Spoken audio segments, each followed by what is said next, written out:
Imagine being a survivor of 20 years of cult abuse and child trafficking, and you're calling for justice when it comes to this whole Epstein scandal that our current president ran on the premise of draining the swamp and bringing justice and a lot of other things that haven't happened yet, right? And here I am calling for justice, and I have a lot of people pretending like we should just drop the subject and not worry about it.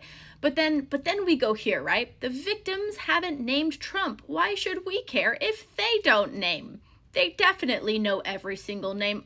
Okay, I'm gonna play along just pretending like you just haven't had the time to move your fingers around and Google this readily available information. So let's talk about the 25 to 28 women who have named Donald Trump and accused him of sexual misconduct, including some of the Epstein victims. Now, obviously, accusing someone is not the same as finding someone guilty, but the premise here is that the victims haven't even named Trump, so we shouldn't care.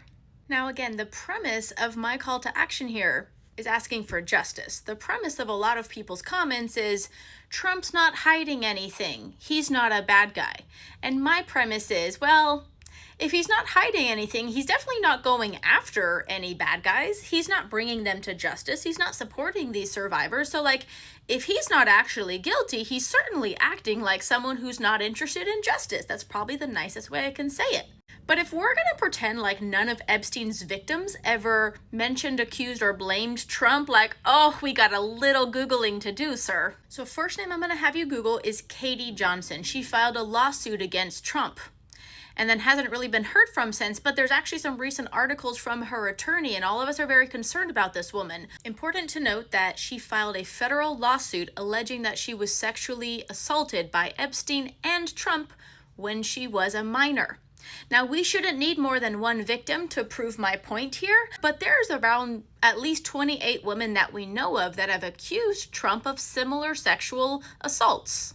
Now, the common pattern I want you to pay attention to is that these victims typically withdraw their claims citing fear, and in many cases, these victims have been unalived. Have you heard of the name Victoria? Have you read any of the things she said? Did you know she was recently unalived? Because we know she wasn't trying to unalive herself. She made that very clear. That should be concerning to all of us, but my concern is really just the cognitive dissonance. The lengths to which people will go to try to make excuses instead of wanting to look into these things. Now, we're told not to question these very questionable things. The concerning thing is that a lot of people are willing to just look away and be like, oh, Trump said not to look there, so I just won't look.